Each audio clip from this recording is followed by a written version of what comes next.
I call Carmel Cipollone. Very good decision. Very good decision.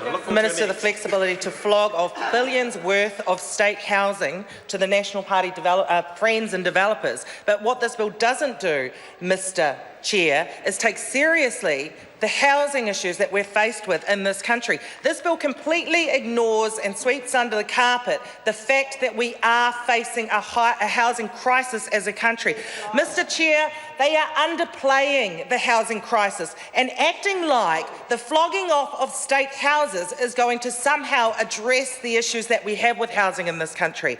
They have stated, Mr Chair, recently that they are managing the Housing New Zealand waiting lists. But Mr Chair, when I put through an OIA on the numbers who actually applied for Housing New Zealand houses, not the ones that actually got on the waiting list, we saw that of the 1,853 applicants who were placed on the social housing list, there were 4,000 other people who didn't even make it onto the waiting list, Mr Chair. Mr Chair, they are ignoring the fact that there is a demand for affordable housing and that there is a need for increased social housing, not the flogging off of Housing New Zealand houses to the private sector, but there is a need for increased housing. And when asked time and time again whether or not they're going to expand the amount of social housing that we've had, they go silent, Mr Chair, because they're doing nothing to respond to it. What we see from that side of the House is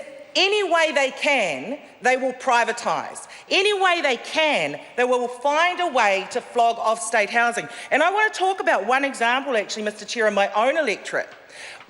The project that I'm going to talk about is the Waterview Connection project, where houses were purchased for the purpose of that project. Housing New Zealand houses were purchased for the purpose of that project.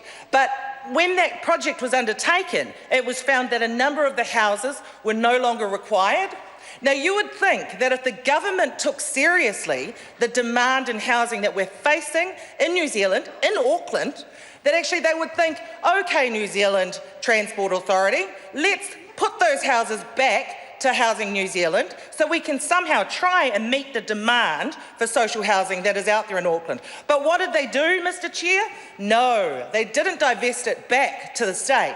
Instead, they took that opportunity, any way they can, they'll take the opportunity, to sell those houses that were purchased for the Waterview Connection project to private developers, to private owners. Mr Chair, they could have gone back to the state, they could have met the need that is there for social housing, but instead they sold them off privately, and they sold them off, of course, Mr Chair, for a profit, a monetary profit, but who isn't profiting here? The people that aren't profiting here are the 4,000 people that can't even get onto the waiting list for social housing. The people that aren't profiting here are the people who are on the waiting list, but will be on the waiting list for a long time because of the fact that demand is increasing, but the stock of social housing isn't increasing, Mr Chair. I think that side of the House should be ashamed of themselves. Ashamed of themselves because they think that if they pretend we don't have a housing crisis, if they pretend that people aren't in need of housing, then the problem no longer exists. But the fact is that New Zealanders know there's a problem.